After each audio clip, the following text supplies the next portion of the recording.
Welcome to Utilizing Tech, the podcast about emerging technology from Tech Field Day, part of the Futurum Group. This season of Utilizing Tech focuses on the emerging topic of artificial intelligence, just like the first 3 seasons did. We're exploring the practical applications and the impact of AI on technology innovation in enterprise tech.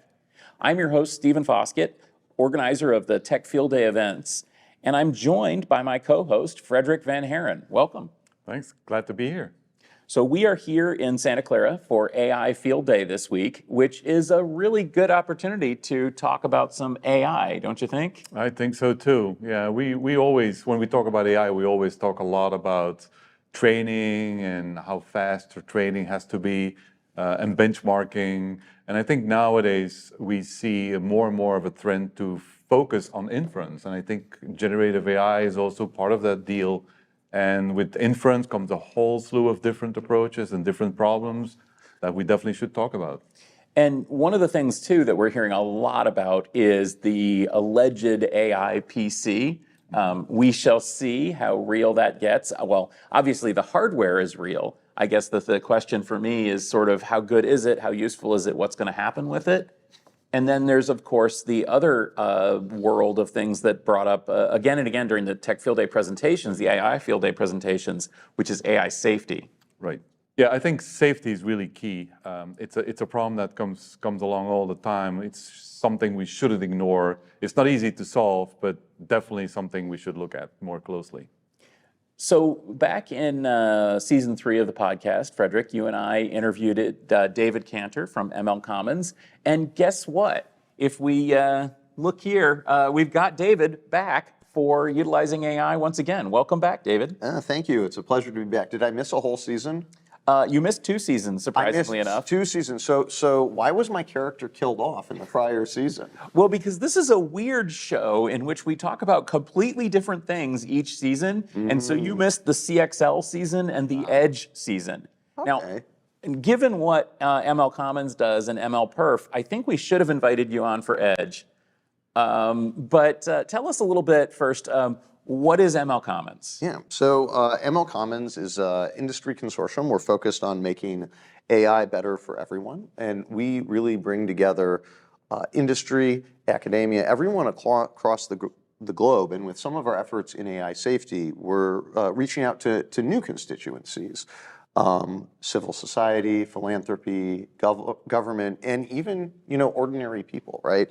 I think one of the things that has really happened recently is, I'd say in the last couple of years since you had me on, is AI has gone from something that was maybe more of a technocratic concern to something that was tangible for everyone, and, really exciting in that regard. So, we are a really unique community. We bring people together to build for AI. We're one of the only communities that I know of that really does that building. We don't want to do policy. We don't want to do marketing.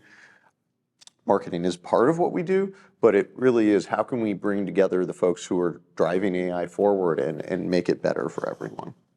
Yeah, it really is remarkable that when we were recording the first 3 seasons of this podcast, ChatGPT was not a thing.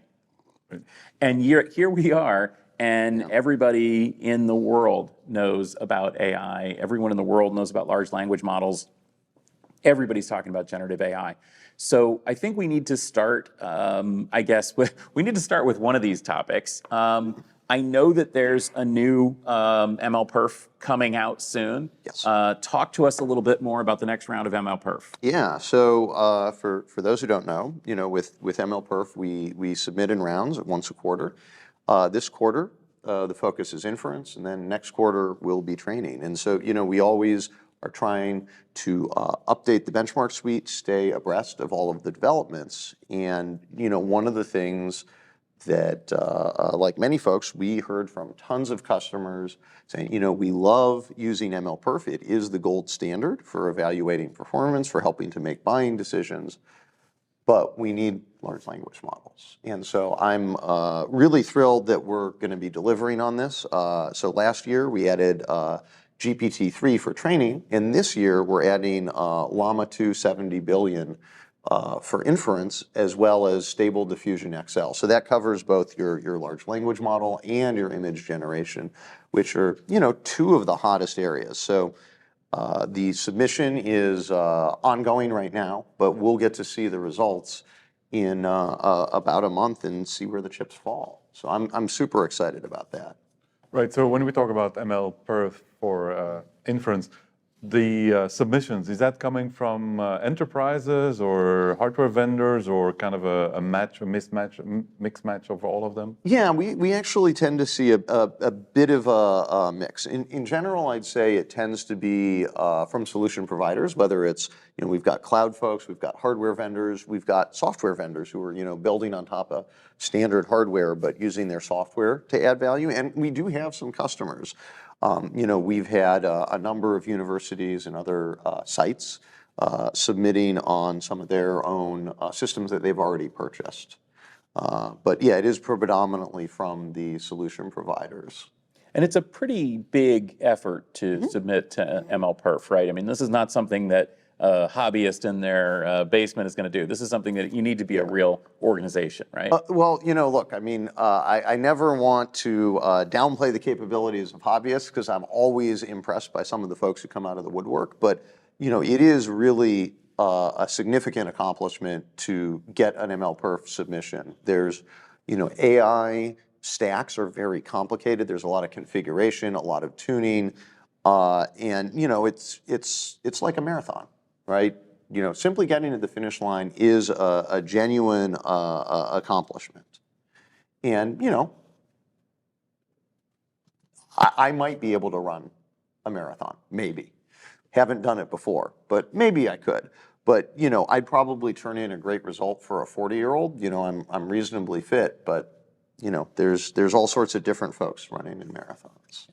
And if you want it to be truly representative, I think it's probably best to have the people who really know the solution doing that. But that being said, you've had MLPerf for mobile for a while now. Yes. Yeah, and so we've when we started out, it was just with training. And then over time, we've branched out into inference, into mobile inference for smartphones, where the ecosystem is a little bit more developed, right? We know what the operating systems are that matter for mobile phones. All of those operating systems generally have a preferred path to go down. We've added tiny storage. I think that's something new since the last time we've talked. And there's all sorts of other places we're looking about. But one of the other efforts we're really excited about is, I'd say for a while, AI has largely been a phenomenon in the cloud. Right? And one of the trends we're seeing is there's a tremendous push for local execution.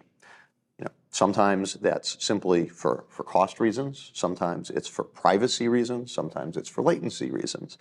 And so one of the things that we announced earlier this year is that we got all of the personal computing ecosystem together to start building a client-oriented benchmark for machine learning. And again, drawing on all the experience that we have with MLPerf training, MLPerf inference, where we make sure that we get the right quality, we're picking the right networks, we do it in an open, transparent, fair, well understandable way, so that we can start bringing that performance measurement, the benchmarking, and ultimately drive all of the systems forward to be more efficient, more power efficient, and more capable, to the systems we use as daily drivers. Right. So for people that are not too familiar with MLCommons, how should people imagine MLPerf, right? So there are a bunch of submissions. Yeah. Somebody's interested in something, they look at MLCommons. What's the kind of the procedure or the steps organizations take in order to learn from MLPerf? Yeah, so I think, so there's a lot of different ways, right? So one, you mentioned you can submit. So if you think you have a great solution, you can show up, you can join and submit your results.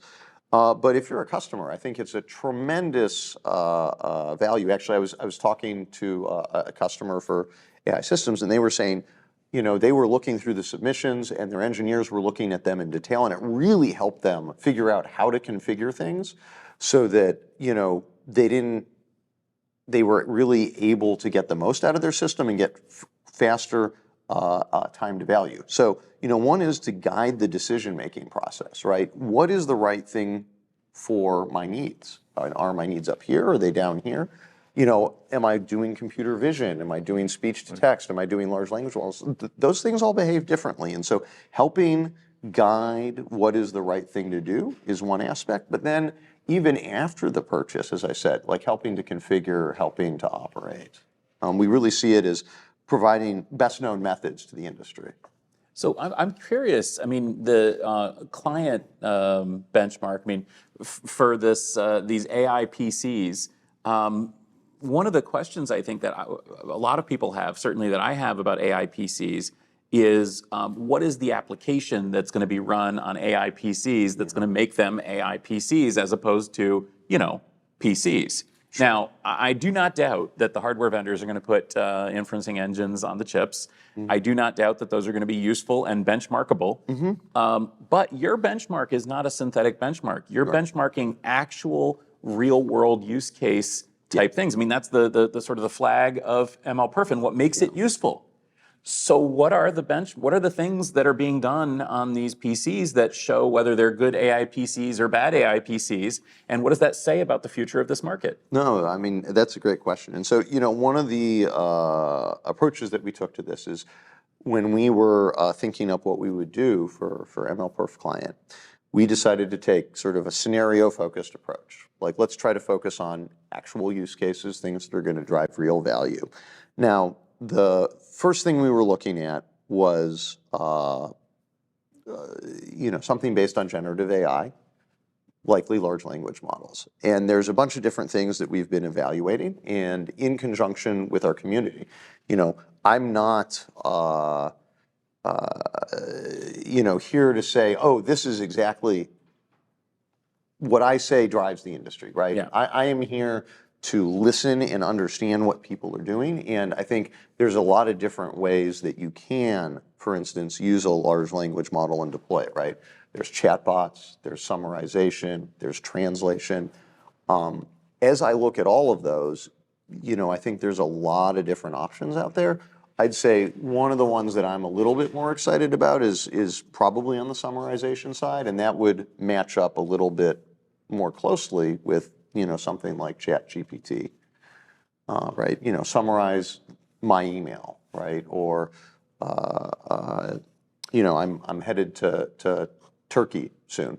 Like, what would be a fun thing to do for a day in Turkey, right? That's going to be summarizing and synthesizing a bunch of stuff. Yeah, and I think you're completely right. I think that summarization is actually going to be, I don't want to say the killer app because it's not much of a killer app, but I think it's going to be a real useful thing that people are going to get from large language models on client devices. Yeah, what are some of the other applications you guys are excited about?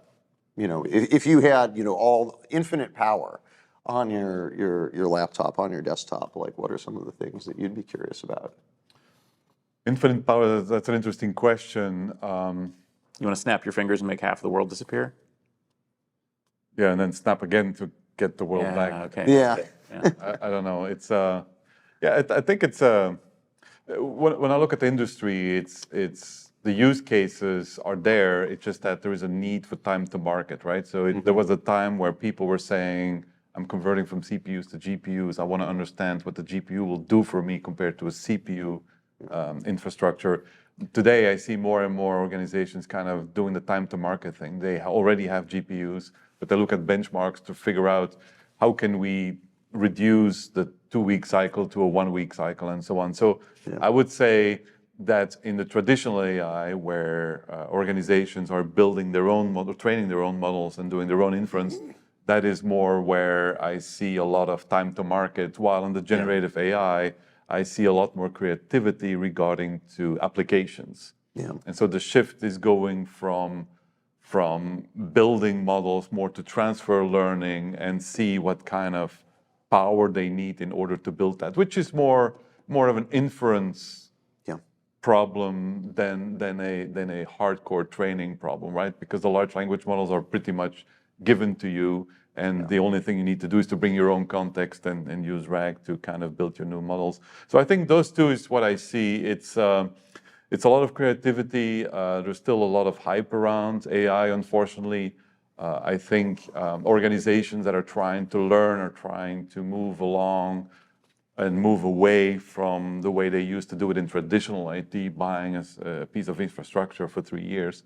But application-wise, I think there's still a lot of creativity, there's still a lot of confusion. I think MLCommons is helping a lot because you provide a little bit more than a reference system. You can go to a hardware vendor and the hardware vendor will claim that it's the best ever and nobody else does it and the fastest and the cheapest and so on, while having a sense of reality is really important. I think what's also interesting with MLCommons is that you also have a data angle, right? And I think because you can have an algorithm and trying to benchmark an algorithm, but if you don't try and do it with the same data, your results might not be an apple-to-apple comparison. So maybe if you have some feedback for us regarding to data and MLCommons, that would be good as well. Yeah, no, I mean, that's an integral part of all of our benchmarks is establishing, not just what is the model, what is the data, making sure that we've got a good, clean license for that, establishing the quality targets as well, right? And so there's a lot of work there, and I mean, just things are moving so fast. We in the client space, we decided to really just focus on let's just build a first benchmark, build the framework around it, and then look and start finding other scenarios that we want to expand into. Yeah, and in answer to your question about sort of what do we see on the client side, I will just say that I've put a lot of thought into the AI PC world, as have the other Futurum analysts, and a couple of things that jump out at me. Certainly large language models and generative AI for text, 100%. I would also say speech to text is going to be a killer app on every one of these machines. Really high quality speech to text, really high quality predictive text.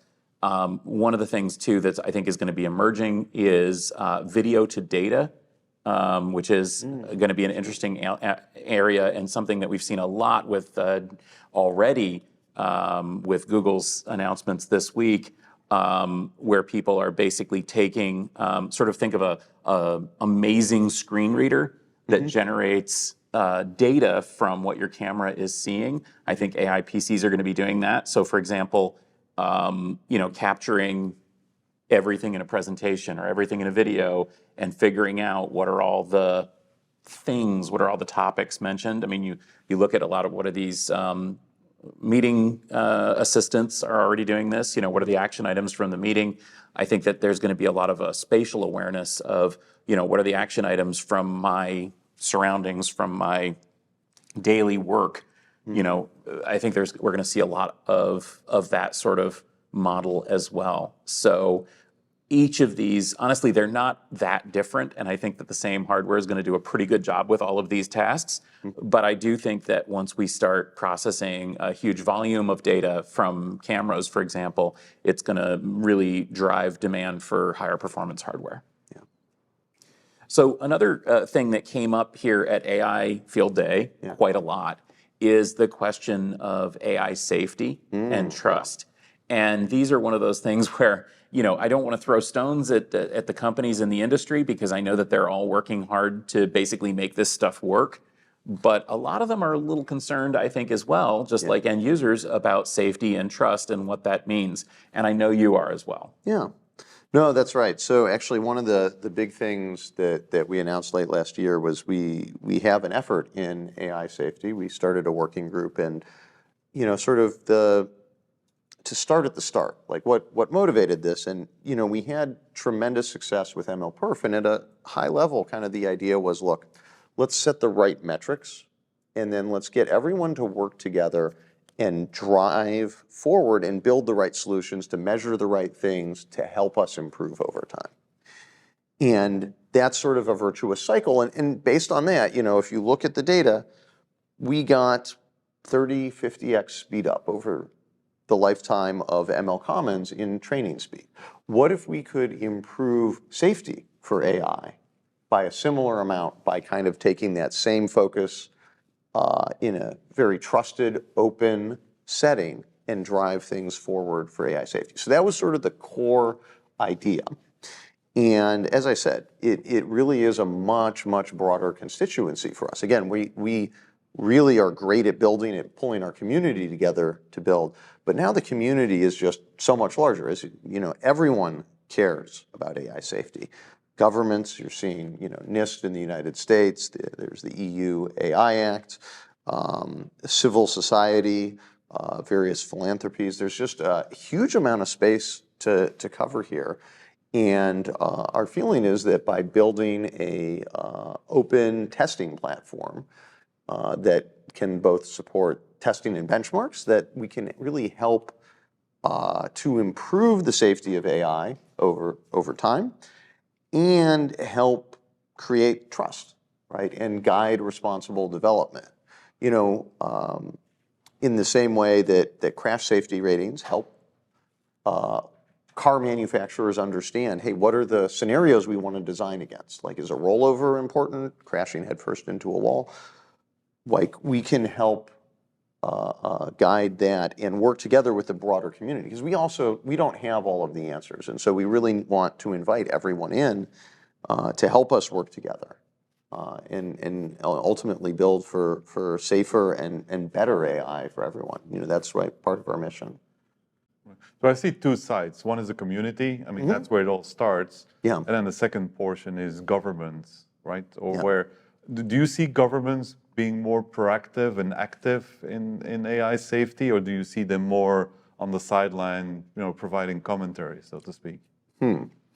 So I guess I not being an elected or appointed official, I'm not sure I want to speak too much. But I think one of the things that is very different about AI safety is that there is a really wide variety of different approaches, right?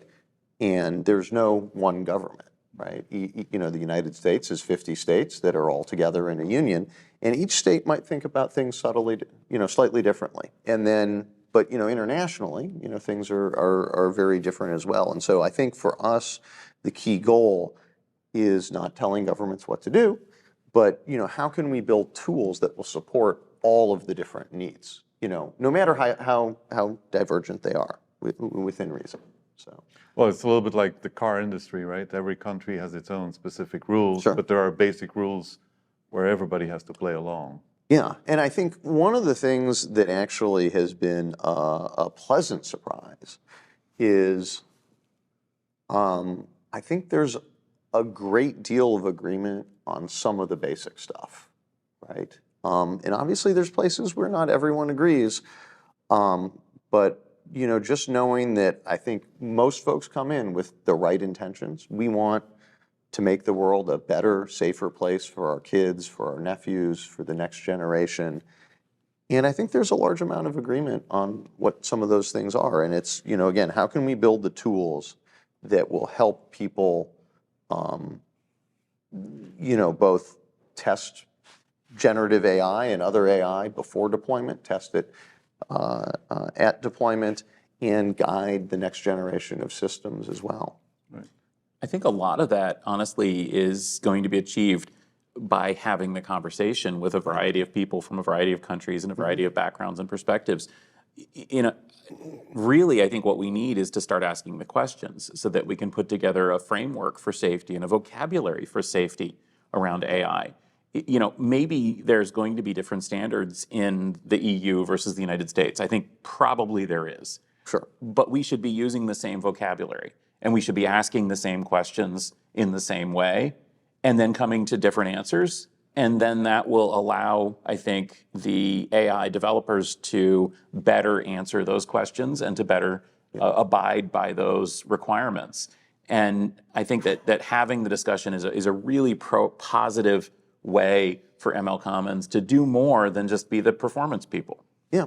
No, and I think, to continue with your metaphor, I think what we want to do is we want to build the tooling and the infrastructure that allows you to ask the questions and get the answers in a robust, transparent, principled, and open way. And so, we've partnered with folks in academia.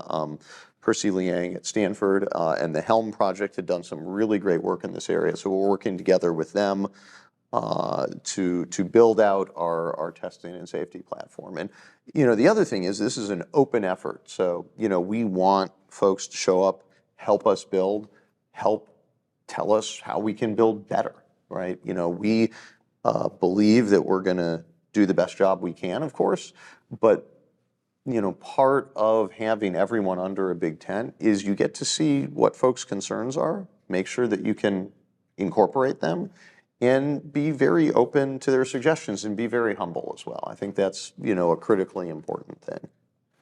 So before we go, tell us a little bit what's next for MLCommons. Yeah, I think for me, when I look at 2024, it's we're going to keep on doing all the awesome work we've done with MLPerf. I'm really excited to launch MLPerf on the client side. And, there might be other MLPerf stuff in the future too. And then, building out sort of our AI safety effort is critically important for us. Getting our first demo in Q2 out will be great. And then sort of figuring out what to do next, what comes after that, how we want to build on top of that.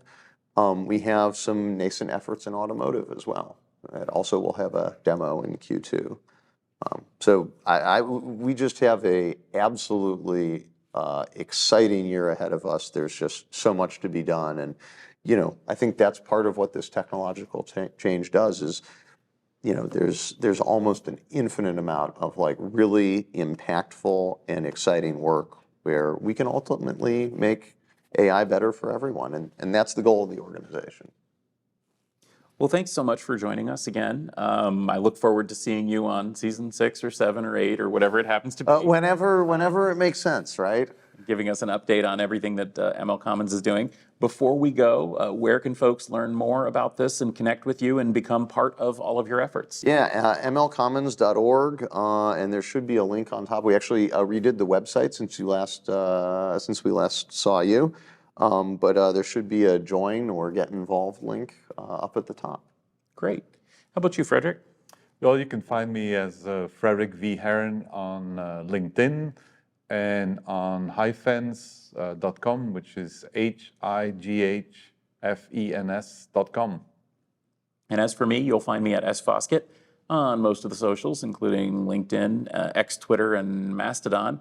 And, of course, you'll find us here every Monday at Utilizing Tech, Tuesdays on the new Tech Field Day podcast, and Wednesdays on our weekly news rundown.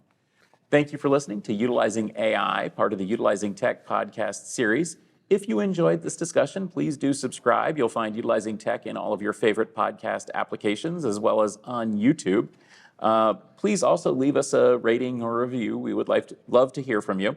This podcast is brought to you by Tech Field Day, home of IT experts from across the spectrum, now part of the Futurum Group. For show notes and more, go to our dedicated website, which is utilizingtech.com, and find the podcast on Twitter and Mastodon at Utilizing Tech.